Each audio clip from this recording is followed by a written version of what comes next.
Ladies and gentlemen, we're going to get started. Thank you.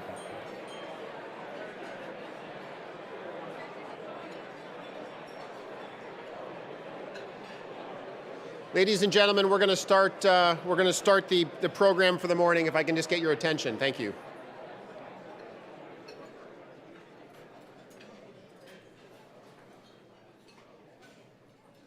Thank you so much, and I'm sorry to interrupt your conversation over breakfast. It's one of the magical parts of coming to an event like this is meeting other great people around the table, and I hope you all had a chance to do that. Please join me now in welcoming our webcast viewers. My name is Andrew Graham. I'm president of the Canadian Club of Toronto, and I'm your host today. Viewers, we're very pleased to have you joining us.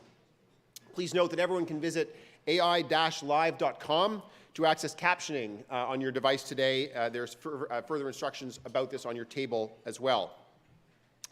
Our club is in the business of attracting people who influence what happens in our province and in our country. We're fortunate to have decision makers from politics and from business and other sectors at our podium, and we've been doing this now for over 120 years. And we're very excited to have a speaker today who is very much an example of someone who is making very important decisions and having a huge impact on our province and on our country. We've been very fortunate, in fact, to have a number of ministers from the provincial government. We had Minister Bethlenfalvy just recently at our podium to another sold-out crowd, and we feel very excited to hear from our ministers at Queen's Park. So thank you very much, Minister Bethlenfalvy, for being with us again.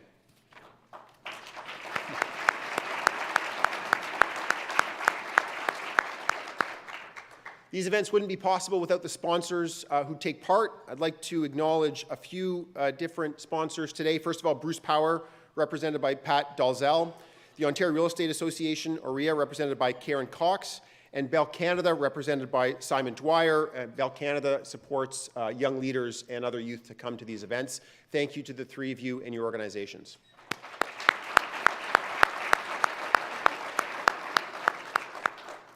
And now it's my pleasure to introduce our speaker.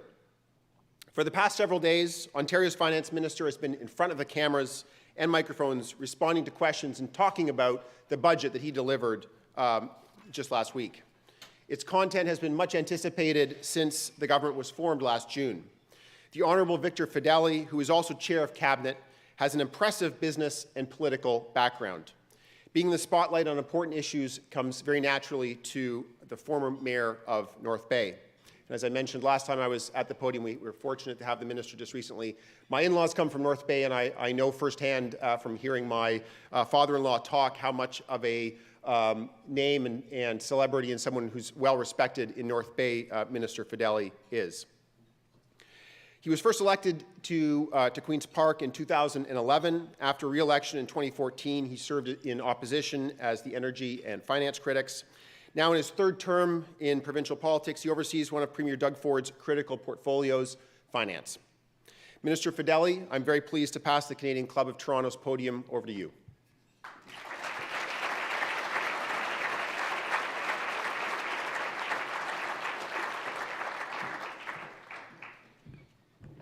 Thank you, Andrew. You did make a very good decision in marrying a North Bay friend. So we will always have that, Andrew, for sure, you and I. It's great to be joining Colleen and her team at the Canadian Club this fine morning and to have all of you with us. Thank you very much for taking time out of your very busy days to be here for yet another speech. But we're deeply appreciative. I bring you greetings on behalf of Premier Ford. He is so excited. You know, we talk. He called me the other night. It was late at night.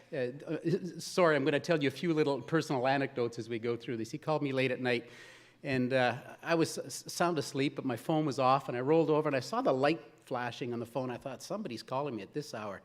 And I looked, and it was Premier Ford, and I answered it, and he said, "Oh, buddy, I can't sleep. I'm so excited. This budget was so good." He said, "You knocked it out of the park, buddy. Good night." So he asked me to personally bring his greetings to you this morning. I also want to acknowledge, I'll do a few of those throughout this speech just to just to break it up a bit today. I want to acknowledge my great friend, and he'll tell you that there's no daylight between us when it comes to our finances, Minister Peter Bethlenfalvy, and for the great work you've been doing. Want to also acknowledge Minister Bill Walker. You're going to hear a little bit about what, I'm going to call you Billy, about what Billy's been up to as well in transforming our government. So, Minister Walker, thank you for being here. My Deputy Minister, Greg Orenchek, is here representing the public service, and I'll tell you, just a remarkable job. Team Fedeli and Team Finance worked so well together on the budget document, so thank you, Greg, for your just outstanding work, and you and your team. Parliamentary Assistant Doug Downey is here. I'm going to talk a little bit about Doug and the great work that he's done. Thank you for being here this morning as well. Doug, we have many MPPs who are here with us today, and I would like the MPPs, if you'll take a moment and stand wherever you are. The MP. Thank you very much. And finally, we have my Chief of Staff, Dan Miles, and the Premier's Chief of Staff, Dean French, are also here. And a big hand, please, for Team Ford, who are here today.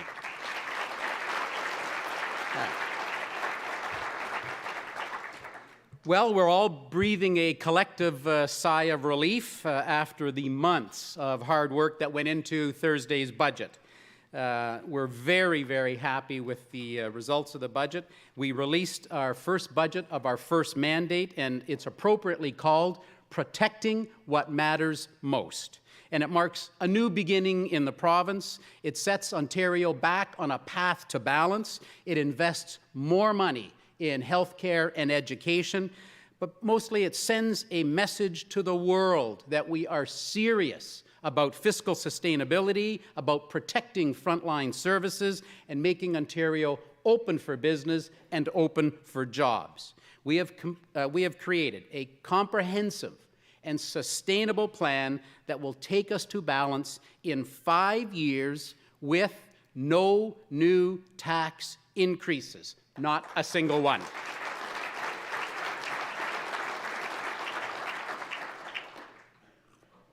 This approach is a reasonable approach, and it is the responsible approach. And through prudent financial management, our government has already made significant progress to reduce the deficit we inherited from our predecessors. You have to appreciate, I've said this in every one of my speeches because it is so astounding. The previous government was spending $40 million a day more than they took in. In 9 short months, we have reduced the deficit by $3.3 billion, down from $15 billion to $11.7 billion, and our government is projecting to further reduce the deficit by nearly $1.5 billion next year, lowering the deficit to $10.3 billion. Now, at the same time, we are bringing spending back to a level that is sustainable. All of us, everybody here, we all need to come together to face this urgent threat that is posed by Ontario's debt and deficit. The fact is, our government is increasing year-over-year investments in healthcare and education, but we cannot kid ourselves.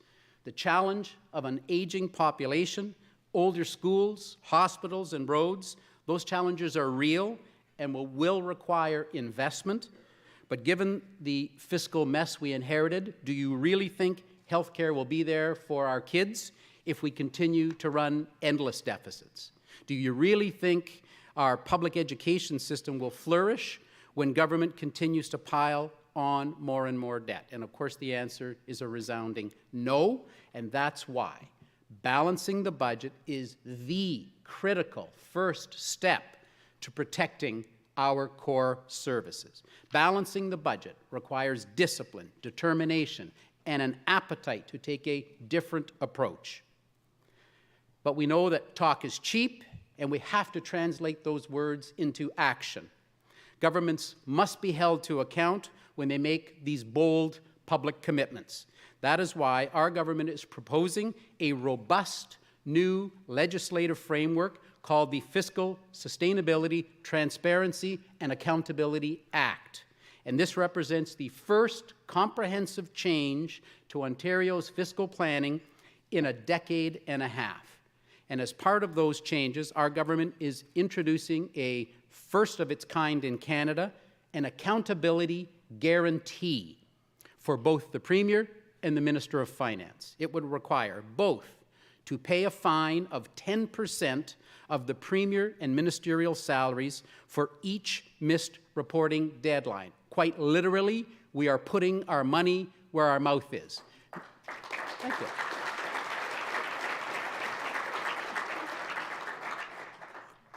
Now, we're not talking about just some platitude here. Had the previous government had this in place, it would have cost the Minister of Finance $40,000 for the missed or ignored deadlines, and it would have cost the Premier $75,000 for their missed or never appearing deadlines. So, as you know, it has often been said in the world of business that when you're in a hole, the first thing you do is stop digging. Well, our government for the people have put down the shovels and are now sifting through every aspect of government to try to find a way out of this deep financial mess. We are looking at every program, every agency, every board, every commission to drive efficiencies, find cost savings, and enable the modernization of government services. We're reviewing our capital investments as well, putting them on a more sustainable and realistic level.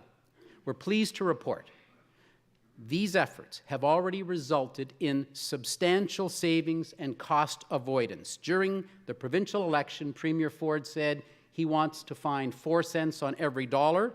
Well, to date, under the leadership of our Treasury Board President, Peter Bethlen-Falvey, our government has nearly doubled that and found about 8 cents on every dollar spent. Congratulations, Peter. Well done, pal. Our government has also put an end to the so-called March Madness, and again, we're not talking basketball here, sorry. It's referring to this annual habit of year-end spending spree throughout government and agencies. This year-end March Madness is fundamentally disrespectful to the taxpayer, and on behalf of the Premier, if I can imitate him just once, it's gone, it's done. I didn't do it as well as the Premier, but I think you get the message. Restoring the people's trust starts with getting our fiscal house in order, and we're delivering on that with a reasonable, responsible, and measured path to balance. All this while protecting frontline jobs and enabling $26 billion in investments over 6 years in much-needed relief to individuals, families, seniors, students, and businesses. Now, everything we do is about protecting what matters the most. It's about protecting those cherished public services that millions of people across this province rely on every day. Our public health system, our public education system, and our critical public services. We are working to make life easier, more affordable for the people of the province of Ontario, and that starts with giving hardworking parents relief and empowering them to make the best choices for their children's future.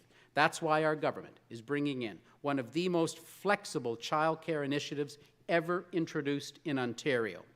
It's the new Childcare Access and Relief from Expenses Tax Credit. Thankfully, we'll call it CARE for short. CARE would help low- and middle-income families with up to 75% of their eligible child costs per year, and that includes daycares, home-based care, summer camps, and other settings. This was a key campaign promise, and we're delivering just as we're delivering on our commitment to end hallway health care. We are strengthening and protecting our public care system by reducing the bloated health care bureaucracy. And we're moving towards an integrated healthcare delivery model and establishing Ontario Health Teams. Through these initiatives, we are putting patients first.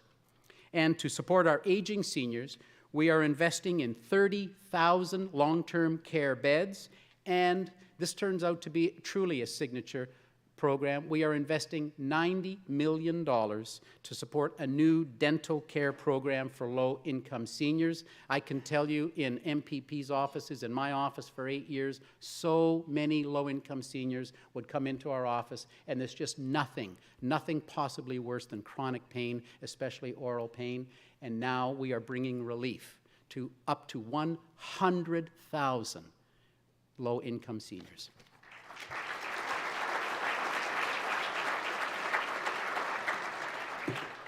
We are reforming our public education system so it focuses on the basics, including a strong emphasis on financial literacy.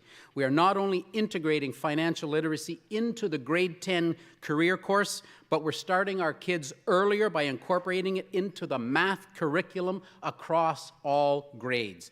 That is how our government is protecting what matters the most. Now, we also need to start holding government to a higher standard, and that is why we're introducing a digital-first strategy. Now, you'll notice Minister Walker calls it digital-first. It's not digital only, but we're bringing the government into a 21st century that will make things simpler, faster, and better. And we'll start by enhancing Service Ontario's top 10 transactions, which include the issuing of a driver's license, a vehicle permit, and a health card.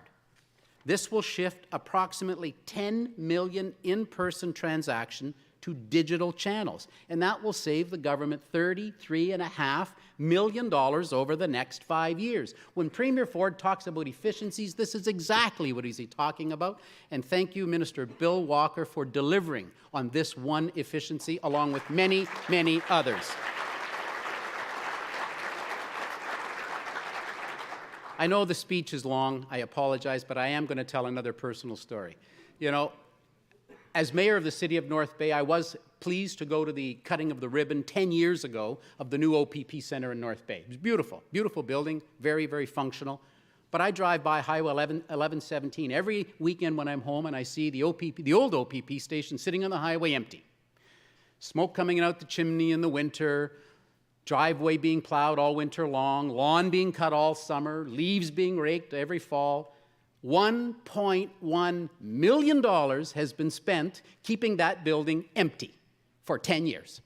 So Minister Walker and our entire cabinet and our entire caucus have addressed this. We put not only the OPP building in North Bay for sale, I personally hammered in the for sale sign. I did. We put 135 properties for sale. These are properties that we ought not have anything to do with anymore. And I informed Minister Walker that on April 25th, we received an unconditional offer, or on March 25th, we received an unconditional offer for the building in the city of North Bay. It closes this week. We will now have no more $1.1 million on our expense line. We will no longer have an issue with taking care of an empty building and all the liabilities. We have a taxpayer in the city of North Bay who bought that building. He is going to put a business in that building, and the city of North Bay will now receive taxes. That's the efficiencies that Premier Ford talks about. Thanks for delivering, Billy. I'll have to think what to cut out of the speech to make up for that time, but I have to tell you, our people-focused approach, it also extends to how government treats drivers. Our government is making transformative changes to the province's broken auto insurance system, and it starts with giving drivers more options when deciding which insurance coverage suits their needs, and gives drivers control over their rates. And I'm smiling as I look over here, Kim. We will also allow insurance companies to offer drivers discounts and a variety of coverage options not previously available. I want to say thank you to my parliamentary assistant, Doug Downey. He's led this file, and Doug, you've done an absolutely terrific job, and I know we're all looking forward to the details rolling out in the coming weeks and months.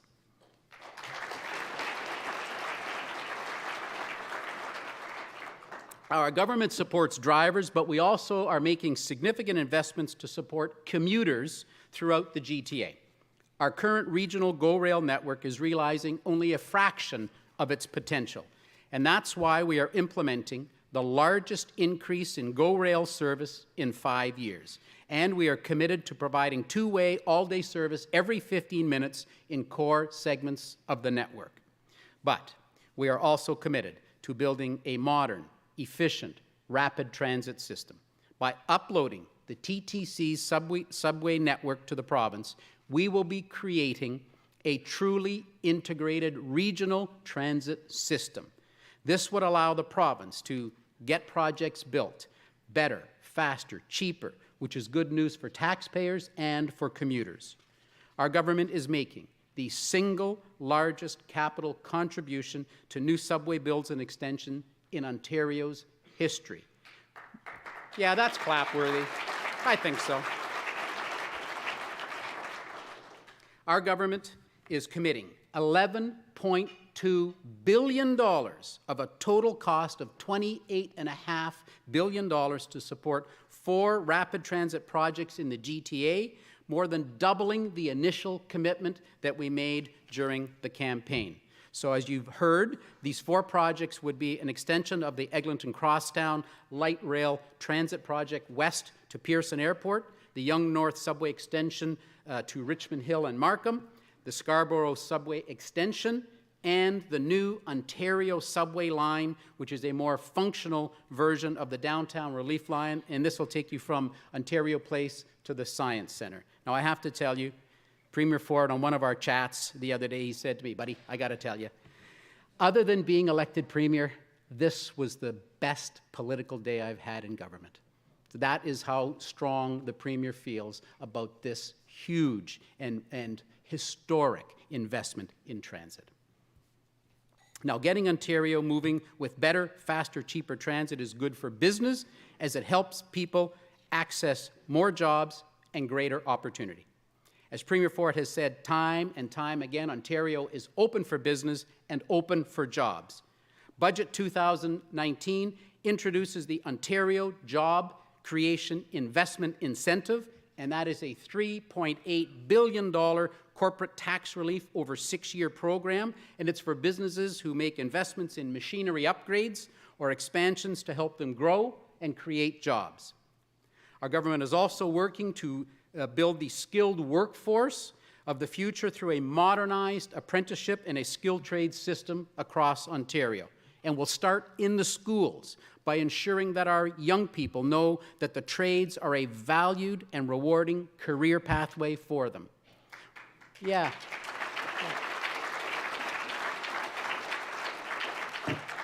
For employers, we will establish a new financial incentive program to help them train more and more apprentices. And we're cutting much of the job-killing red tape and regulatory burdens that are holding businesses back from hiring more skilled tradespeople and training more apprentices, and that includes reforming the Ontario College of Trades. Now, with respect to red tape, a recent study shows it costs nearly $33,000 per business in Ontario to comply with regulations. That is the highest of any province in the country. Our government is addressing this issue head-on, and we have set a target to reduce Ontario's regulations and barriers to business by 25% by the year 2020. That is a very aggressive but much-needed advance. We are introducing high-impact legislation every spring and every fall to cut red tape, and we are looking to everyone in this room to share your ideas. Help us eliminate all of the unnecessary regulations. Our government is also continuing the fight against the job-killing federal carbon tax that was imposed on April 1st, and that tax is driving up the cost of everything from groceries to gas. We are challenging this tax in court, and we are proposing to introduce the Federal Carbon Tax Transparency Act, and that will ensure that every consumer know exactly how much money the federal government is taking out of your pocket at the pumps. I'm going to talk a little bit about the capital markets for this audience today. In some respects, Ontario's competitive edge lies in the strength of our capital markets. We are one of the world's leading financial centers. The Toronto Stock Exchange is the 9th largest equity market in the world by market cap at $2.2 trillion US. Ontario accounts for over half of Canada's securities industries, and we are Canada's most significant capital market by a large margin, and we need to strengthen that position. We talked earlier about how our government is driving economic growth by cutting red tape and reducing the regulatory burden on business, and that work extends to Ontario's capital markets and the financial services industry. Our government is working very closely with the Ontario Securities Commission to enhance our competitiveness on the world stage and promote strong, efficient capital markets. In Budget 2019, we laid out a 5-point plan to create confidence in our capital markets. First, the creation of the OSC Burden Reduction Task Force, with a mandate to eliminate unnecessary rules and streamline processes to help save businesses time and money. Second, we are establishing a new Office of Economic Growth and Innovation at the OSC. It will be specifically tasked with bolstering capital formation and promoting financial information in its work and business with other regulators. Third, our government will work with the OSC to undertake efforts that will improve the investment experience and investor protection, such as implementing the Seniors Strategy and Action Plan.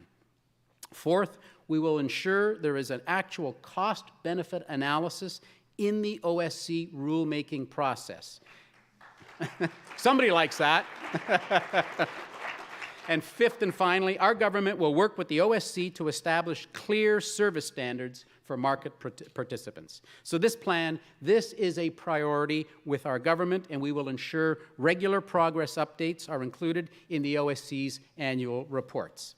We believe that it is absolutely critical that Ontario has a globally competitive, efficient, and strong capital markets regulatory system.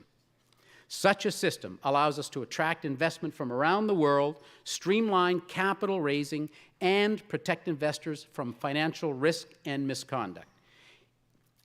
If we don't stay competitive, if we don't cut the red tape, if we don't embrace innovation, we risk losing our edge, and we risk losing the investment and jobs that our province needs to stay competitive. Our government is also moving forward with fostering modern and efficient financial services regulation. It was a few lines in the budget, and not quite everybody may have seen that, but in Ontario today, you know that there's no title protection for financial planners and financial advisors. Budget 2019 allows us to move forward with legislation that will create further consumer confidence in financial planning and advisory services. Our plan responds to long-standing calls from consumers and the financial services industry to take action. This new title protection framework will take a measured approach that will enhance consumer protection without introducing an unnecessary regulatory burden. So our government continues to work to make life easier, simpler, and more affordable for people. And we know that fostering strong, efficient capital markets in Ontario will enable our economy to thrive, to innovate, and to create jobs and opportunities for everyone. Now, your two favorite words. In closing, our budget has started us down a path to fiscal balance and sustainability. We are keeping the promises we made. We are respecting taxpayers' dollars, and we are protecting our world-class healthcare and education systems. In Budget 2019, we are making measured, thoughtful, but difficult decisions in order to improve the quality of life here in Ontario. Reaching our destination will not be easy, but it means focusing on things that matter most and securing a bright future for generations to come. By making smart, long-term decisions, reinventing the way government delivers services, and focusing our resources on individuals and families in the greatest need, the province is restoring trust, transparency, and accountability, and balancing the budget in a responsible manner. Promise made, promise kept. Thank you.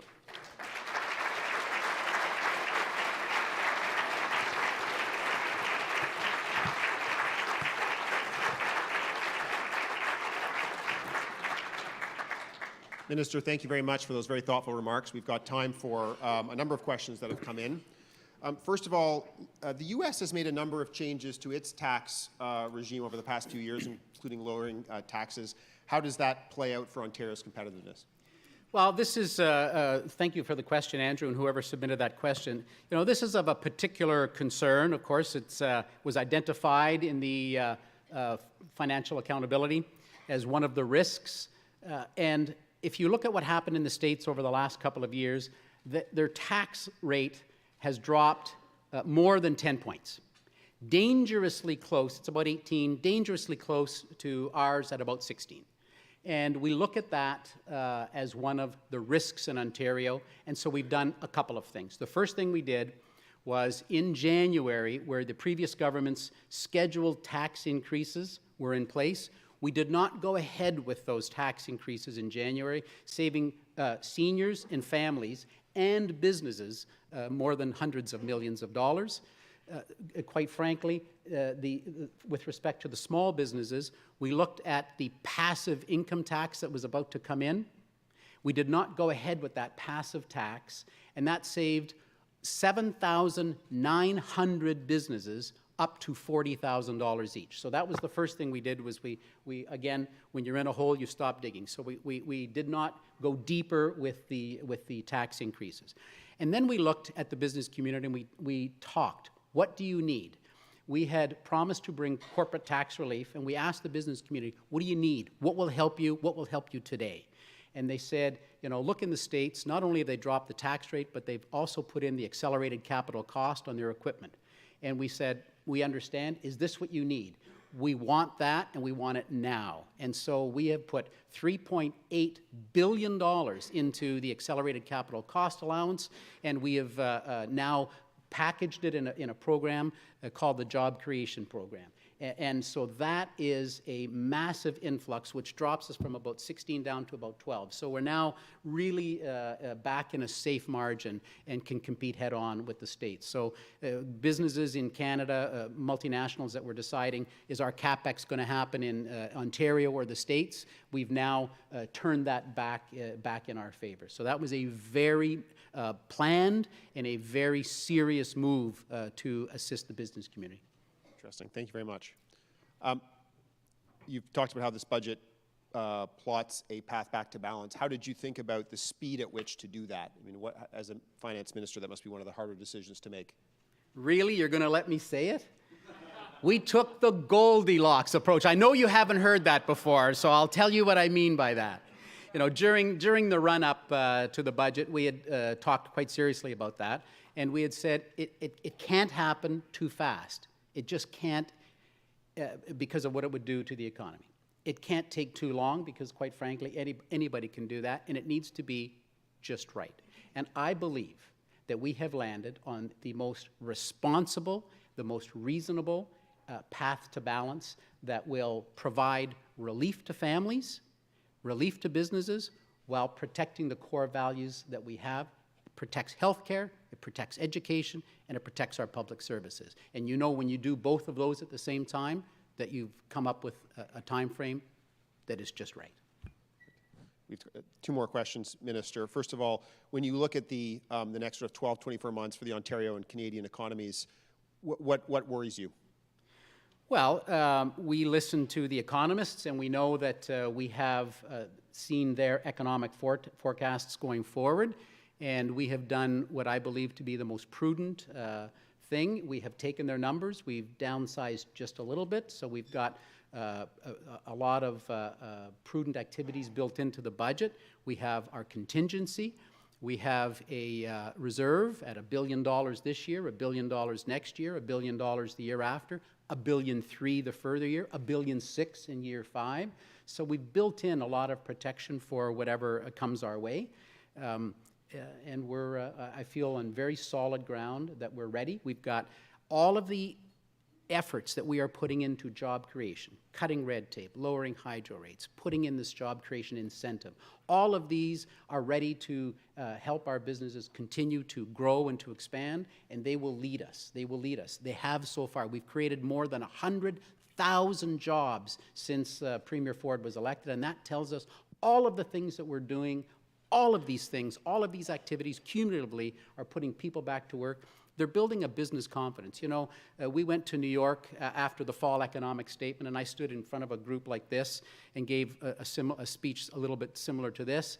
And the buzz in the room after and the direct conversation was, and they weren't talking about my speaking ability, they said, you know, we have here in New York have not heard a speech like that in 15 years, and they knew Ontario was open for business and open for jobs. They bought our bonds that day, $500 million worth of bonds that day, so it was a successful trip to New York. We're looking forward to going back there in 2 weeks with a similar message. So I think with our job creation incentive and all of the securities that we're putting in place for families and individuals, our relief, our care program that's going to bring relief to 75, up to 75% of the cost of childcare to 300,000 families, to bring seniors dental to up to 100,000 people. Our LIFT program, low-income individual and family tax credit. This is bringing relief to low and middle-class earners. We are doing all the right pieces, and it's working.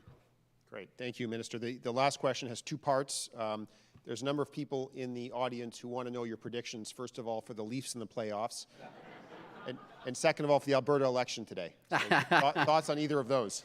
Yes, I do happen to have thoughts on both of those. Look, I still remember that day, that rainy day in 1967, the last time the Leafs won. I am the eternal optimist. I used to, as a young kid, I slept in my Toronto Maple Leaf shirt. It's worn out. It's just worn. My mom still, she says, you should post that picture. It's so cute. I'm thinking, you know, I don't know if they'd love it or hate it, but I believe the Leafs are going all the way this year. I absolutely believe that. And I genuinely believe you are going to see a Conservative government elected in the province of Alberta. And I absolutely cannot wait for that to happen and have yet another ally. I just can't believe how the federal government continues to treat various provinces, and I look forward to having a very strong, very powerful voice come out of Alberta. Thank you. Thank you. Thank you very much, Minister. Thanks, Andrew. Thanks, everybody.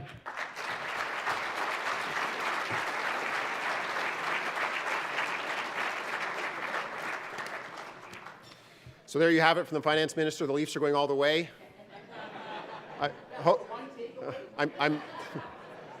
Minister, I'm sure many people in the audience are hoping you'll be able to stand up here in a few weeks and say, promise made, promise kept. Minister, on behalf of the Canadian Club of Toronto, I'd like to extend our thanks for including us in your very busy schedule. There's so many people that wanted to hear your message today, another sold-out crowd for you. Really appreciate you making the time to do this. The provincial budget, I think, sets us on a very exciting course and certainly is very much in line with what was promised by yourself and by your government when you came into power. And thank you very much for sharing details of it today and I think for doing so in such a thoughtful and rousing manner. I think there was 30 or 40 breaks for applause, which is more than average for us. So thank you very much once again for joining us.